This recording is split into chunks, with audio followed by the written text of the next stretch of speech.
Зголемување на минималната плата без согласност од Економско-социјалниот совет, односно синдикатите, отсуството на преговори за зголемување на платата во јавниот сектор според колективните договори и константните политички притисоци врз членството преку директорите именувани од владата се причините поради кои Сојузот на синдикати на Македонија на 2 април излегува на протест. Трендафилов истакна дека одлуката за зголемување на минималната плата е донесена еднострано и без согласност од Економско-социјалниот совет, како што предвидува законот за минимална плата.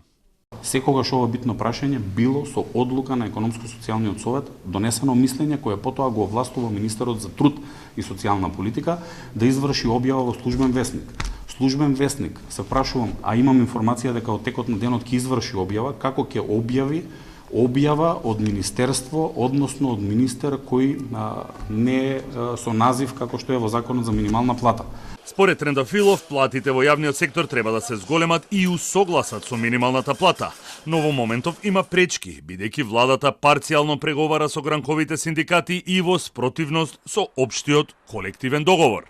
Платите во јавниот сектор ќе дополнам дека треба да се усогласат со општиот колективен договор и треба да се зголемат за 12,6%, а дополнително согласно законските решенија кои во моментов се на сила треба и да се усогласат со висината на минималната плата, имајќи во предвид дека во голем дел на закони платите во јавниот сектор како основна компонента имаат и минималната плата во линеарен износ. Тоа е нешто што вработените во јавниот сектор треба да го знаат и затоа од оваа говорница денеска упатувам апел кон нив за поддршка на Сојузот на синдикатите на Македонија. Од Сојузот на синдикати на Македонија нагласија дека една владеачка партија и директорите поставени од таа партија не ги намалиле, туку ги засилиле заканите и уцените со откази и намалување на платата за членовите на Сојузот на синдикати на Македонија. Од ССМ информираат дека денес со Комисијата за утврдување на репрезентативност е почнат процесот на пребројување на членови, дека ССМ се единствената синдикална организација која поднела листи со активни членови и дека процесот ќе продолжи во текот на идната недела.